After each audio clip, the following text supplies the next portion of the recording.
भारत के गवर्नमेंट और private channel पर अभी तक जो मोदी मोदी होता था, क्या वो कम पड़ गया था? कि अब हमारे देश की प्रेस क्लब ऑफ इंडिया में मोदी चालीसा होना शुरू हो गया है।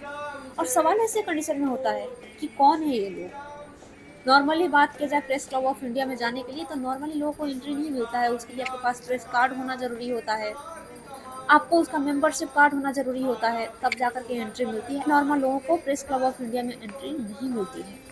फिर ये कौन लोग थे जिनको एंट्री मिला और वहां पर जाकर के इस तरह के काम कर रहे हैं ये लोग, और उसके लिए कोई कार्रवाई नहीं हुई, उसके ऊपर कोई रोक नहीं लगाया गया और ये लोग अपनी मनमानी करते रहे वहां पे जाके। आखिर कौन है ये लोग? क्या ये काम बिना गवर्नमेंट के मर्जी का हो रहा है? हमारे देश में अगर एक यूथ प्रोटेस्ट करता है, उसके लिए प्रशासन वहां डंडे चलाने के लिए पहुंच जाती है। तो सवाल ऐसे कंडीशन में होता है कि क्या ये लोग प्रेस क्लब ऑफ इंडिया में ऐसे ही घुस गए थे? क्या इनको परमिशन दिया गया था? और परमिशन दिया गया था तो क्या ये सब करने के लिए इनको परमिशन दिया गया था? और ये सब करने के लिए अगर परमिशन नहीं दिया गया था, तो फिर इन लोगों के ऊपर कार्रवाई क्या होनी चाहिए? लेकिन पता है कि यहाँ कुछ नहीं होने वाला है, क्योंकि ये बेचारा सरकार का गुणगान कर रहा था, ये उसका गुणगान कर रहा था जो आज के डेट में सब कुछ को कंट्रोल कर रहा है, जिनके इशारे पे पूरा देश चल रहा है। तो फिर प्रेस क्लब ऑफ इंडिया कौन सी बड़ी बात है? लेकिन ऐसे कंडीशन में जिनकी आरती हो रही थी उनसे भी सवाल है, और उनके जितने भी मंत्री हैं उनसे सवाल है। प्रेस क्लब ऑफ इंडिया को इसलिए बनाया गया था ताकि जितने भी प्रोफेशनल पत्रकार हैं वहां पे जाकर बैठक कर सके, आपस में बातें कर सके, एमपी और मिनिस्टर के साथ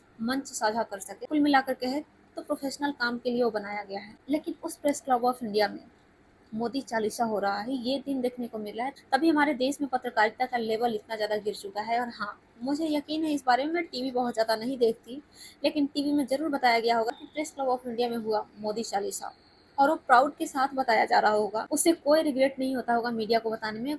कोई नहीं कहेगा कि बिल्कुल अनप्रोफेशनल तरीके से काम हो रहा है, ये इलीगल है, कोई नहीं कहेगा इस पर। क्योंकि हिम्मत ही नहीं लोगों को कहने का, क्योंकि जिसकी आरती हो रही है वो आज के डेट में देश का कमान संभाल रहा है। और हमारे देश में सत्ताधारी सत्य से भी ऊपर है। सबसे इम्पोर्टेंट बात यह है कि प्रेस क्लब ऑफ इंडिया भी नेहरू के कार्यकाल में बनाया गया था, कांग्रेस के दौर में ही बनाया गया था। तो उस प्रेस क्लब ऑफ इंडिया में मोदी की आरती कैसे होती है? मोदी की आरती पार्लियामेंट के अंदर में होना चाहिए, मोदी की आरती सेंट्रल विस्टा प्रोजेक्ट के अंदर में होना चाहिए।